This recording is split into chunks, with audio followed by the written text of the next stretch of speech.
How we doing today, everybody? It's WatchDisplay here, and today we have the Hamilton Pan-Europ non-chrono, and this specific model is the H35404. And this one is it comes in either a gray sunburst dial or a blue sunburst dial, and as you can see, this has the blue sunburst dial, blue bezel and red accents, and this beautiful white chapter ring around here. The watch measures in at 41 millimeters, but it is only 46 millimeters lug to lug. As you can see, the lugs are just like, it's like a hockey puck. This is very evident of the early Hamilton chrono cases and a lot of the Hamilton vintage watches as well. And I did get this pre-owned, and it does come with, well, mine came with the USA NATO. It's actually a really nice NATO. It has Hamilton embossed in here, and has a really nice buckle on it. Everything is sewed and stitched in. You don't have any weird edges on it like you do with a lot of the other NATOs that I've tried. As I said, this is used, so it has a little bit of wear on it. And it actually came on this Hamilton 22 millimeter rally strap and deployment buckle. The deployment buckle is actually really nice. It's comfortable. It does everything it needs to do. I'm not a huge fan of this strap. It's really just not my thing. It is really well made though. It has almost like a rubbery texture on the back. I would have liked this just to have been black, without the holes, without the horn, and 22 to 16 millimeters. That would have been perfect for me. I would have been happy camper. But we don't have that. So I got my gold pins here. Vintage cross pins, 10 karat gold filled. And what I really love about this watch is the design. I've had multiple Hamilton watches. And I've even had some at much higher price points. They never had this fit and finish. Like, look at those transitions on the case. I'm not sure what this retails for, but I don't even want to talk about what I paid, because then I've never seen one sell this cheap before, but I got one. It does have a little bit of road wear right there where I could probably get rid of it if I wanted to do another satin, but I'm just going to leave it. I wear it to school a lot, so it's going to get beat up anyway. It's got an 80-hour power reserve, and that is due to taking down the frequency of the watch. I'm not quite sure what it goes down to, but 80 hours of power reserve is great for when you have watches in rotation.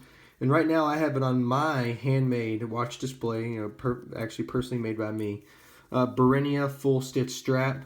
This is the first Berinia full stitch strap that I've ever made, so I do have a little bit of issues in some of the stitching, but it was my first one ever working with. It's a little softer than a lot of the Chromexels and other Horween's that I'm used to working with, but it's lined with the shiny goat leather on the back.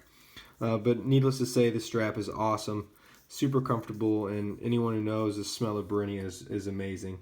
But I really recommend this watch. I generally tend to stay away from like the mid-level watch or like pre-luxury watches. I'm starting to get a little bit more shunned to honestly only liking Rolex. And you can call it marketing, you can call it me being a watch snob. I don't care what you call it. Unfortunately, I've tried hundreds of brands and I always end up going back to Rolex. But I really, really, really love this watch. I just think it's very attractive. It's very well made. Movement's not really much to write off in terms of the way it looks, but they've decorated a little bit, so at least it looks decent. It has a little bit of a different rotor than some of my other Hamiltons have had before.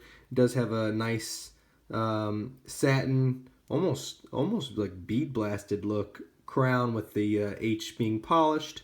There's just lots of levels. Let's wipe off this crystal. There's lots of level of detail on this watch. I mean, look at those transitions.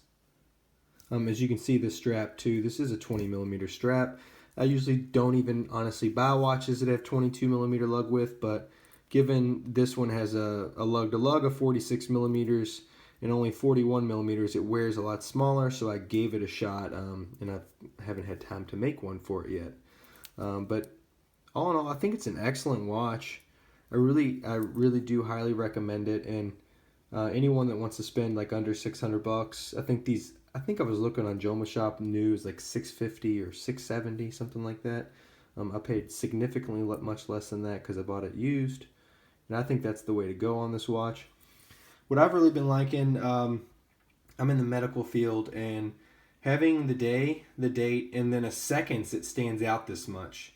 I do have other watches that have seconds. I have the GMT Master 2 pre-ceramic. That one's decent, but there's a lot going on in there, and it's got the older enamel dial. It has the older pre-maxi dial, so it's a little harder to read. I was doing a pulse the other day, and to look down at this, while it has been slowed down, so it's not quite as smooth as some other brands, it's very easy to see. And since it's got that bright white contrasting chapter ring, it works as a great watch. And I'm constantly dating things again.